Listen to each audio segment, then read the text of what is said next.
What's up, guys? My name is Dorian Keenan, and welcome to my podcast.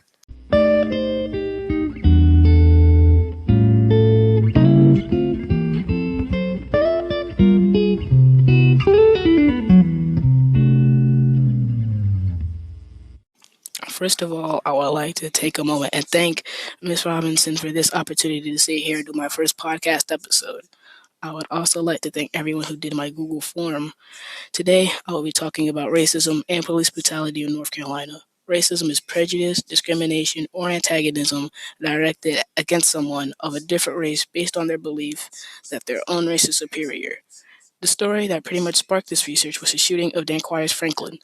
On March 25th, 2019, Franklin was upset with one of the employees at Burger King. He went up to the cash register and pulled out a gun on his employee. He spotted the Burger King general manager in a car nearby. He started to bang and kick on the car door. He started to crouch down beside the car door. According to Charlotte Observer, he was praying. The cops pulled up and yelled at Franklin to drop the gun. After the cops told him more than a dozen times to drop the gun, they shot and killed him. His last words were, "You told me to." Then he fell on the car door, and then he died. The last words of Franklin were very sad to me, and I wanted to research this topic even more. While reading some of the articles about this topic, I came up with some questions to answer to myself. Here are the 12 questions that I made.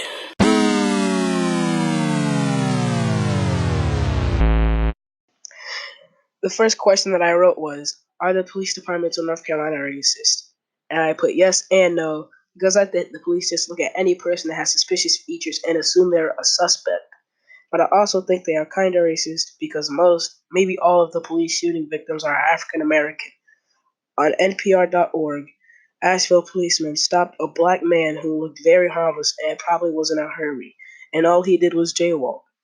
I know what some of you are saying. He was jaywalking, and last time I checked, that is a crime, so why are the police in the wrong? When they stopped him, they started choking and beating him, messing his face up. It's not what the police stopped him for, it's about how they handled it. The second question that I wrote was, what can we do to prevent racism in North Carolina? And I put, we can make racism in North Carolina known by spreading the word more often on social media. We can also do non-violent protests at the police departments. And we can also give the police training on who to shoot and who not to shoot. The third question that I wrote was, doesn't the news play a part in police shootings? And I put, I think they do, because they make it sound so blunt like there is nothing wrong. One time when I was watching the news, there was a shooting in Greensboro, and they just said what happened and the victim's name. No important information at all.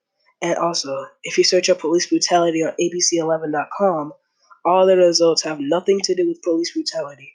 All of the articles aren't even on the search topic. Another question that I wrote was, why do the police label blacks to be thugs and criminals? I think it has something to do with the Rodney King incident and the LA riots after that. Rodney King was driving when the police stopped him, dragged him out of his own car, and beat him.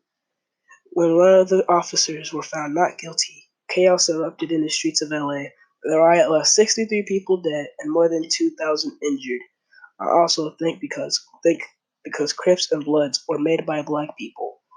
Therefore, I think that could also be a reason.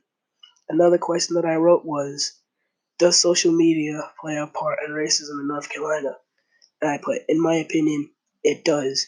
Because what I said earlier, my friends post stories and post videos of whites being mean to blacks. And one person of that race wouldn't take that lightly and get offended. And once they get offended, it starts a race war. And I've seen it with my own two eyes. I also think that social media promotes propaganda towards mostly whites. Another question that I wrote was, what are some examples of racism in North Carolina? And I put, some examples of racism in North Carolina are obviously the stereotypes of the race. I've seen it a lot in school. Some of the examples are that black people don't have fathers or Asians can't see. And I'll admit, I jokingly said some of the stereotypes. Another example of racism are the police shootings in North Carolina, which is what this podcast is mostly about. Another example of racism is in social media. On social media, mostly Instagram, people post videos or pictures being mean to white people or black people. Another question that I wrote was, when did police brutality start? According to Britannica, police brutality in the U.S. made by Leonard Moore, professor in history at the University of Texas at Austin. Police brutality against African Americans started to become more frequent following World War II. The reason is back then, black people were demanding respect by local governments, judiciaries, and etc. And the police saw that as a threat, and they viewed themselves as protectors of the white community. Another question that I wrote was, how did early African Americans respond to police brutality? And I answered, according to History.com, Watts riots by History.com editors. Black people got tired of being the public enemy of police. They started rioting and protesting. One of the first, if not the first, riot by African Americans was the Watts riots in 1965. On August 11th, 1965, black people started to riot and 34 people died and more than 1,000 were injured. Another question that I wrote was, how did police brutality affect the movie and film industry? And I put, this topic alone has affected the movie industry in a big way. One great piece of evidence of, of this is the movie The Hate You Give. This movie was a box office hit, acquiring $34.9 million. The movie was based off of a book, and the book was also a success, winning a Goodreads Choice Awards for 2 years in a row. Another question that I wrote was, are the police only targeting blacks? And I put, in a short answer, yes. According to Cato.org, studies show that African Americans are the least favorable towards local police with a 40%. Whites have 68%, and Hispanics are 59% favorable.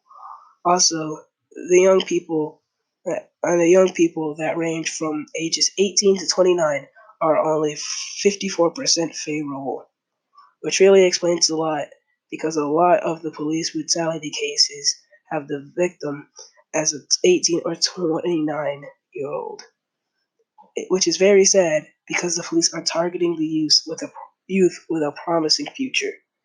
And the last question that I wrote was, does rap music have to play a part in this? And I put, according to LATimes.com, the moment NWA changed the music world by Jarek D. Kennedy, who was a staff writer for LA Times. When they released Straight Outta Compton and F the Police, Ice Cube and the rest of NWA changed the way rap music portrayed the police. And ever since then, the police were the main topic in rap songs, with mostly all of them having something to say towards them. In the music in the music that people listen to today, the term F12 comes up a lot in the new songs we hear today. And it's a no-brainer that the NWA started this when they were beefing with the police. Thank God!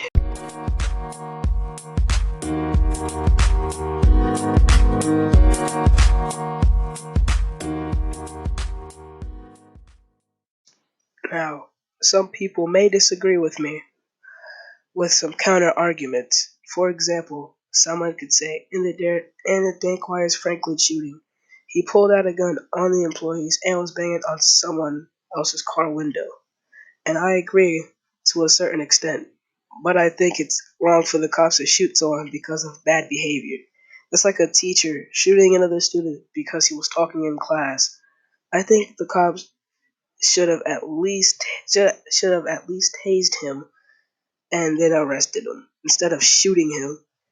You can also say that Danquires was dangerous and was definitely out for blood, and the cops just thought he was bloodthirsty based on the 911 calls. But, according to Charlotte Observer, Franklin had bipolar disorder and mental issues, and I think that the cops should have known that based on his behavior.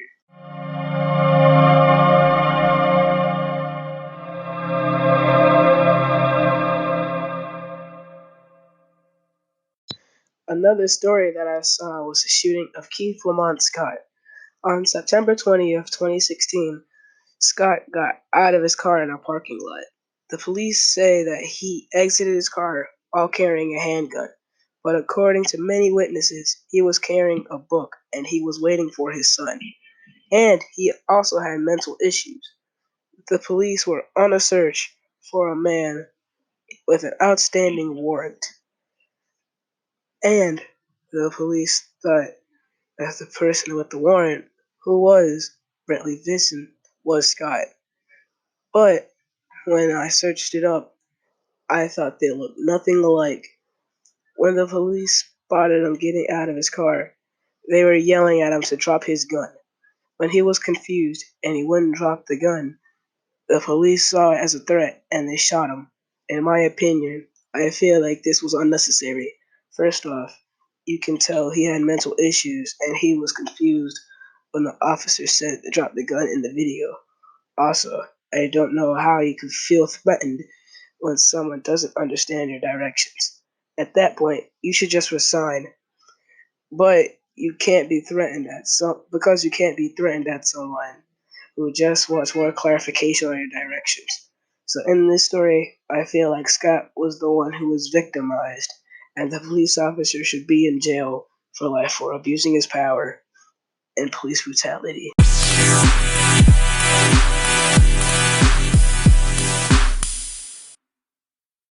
Well, I hope you enjoyed my podcast today.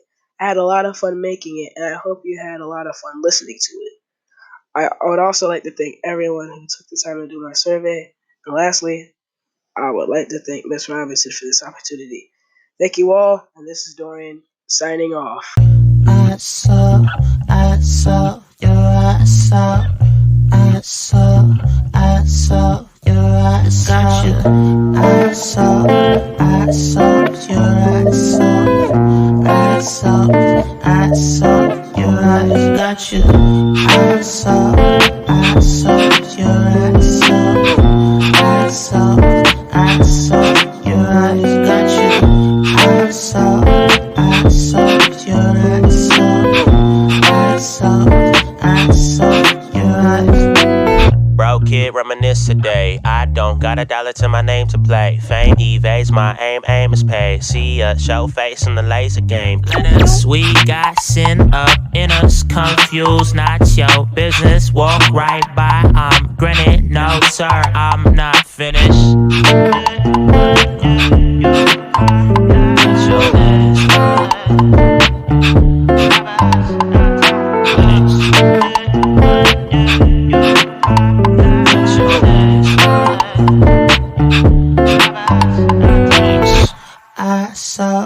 I solved your ass up. I solved your eyes got you. I solved your ass up. I solved your eyes got you. I solved your ass up.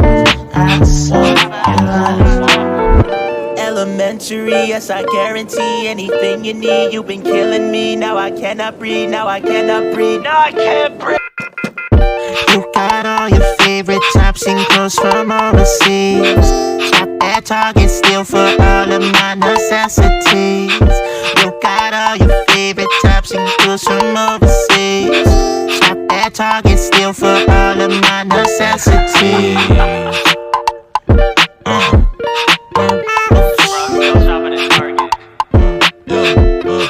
Overseas. You just ordered that from Rome? I shop at Target still. I'll never be able to afford that. For all of my necessities.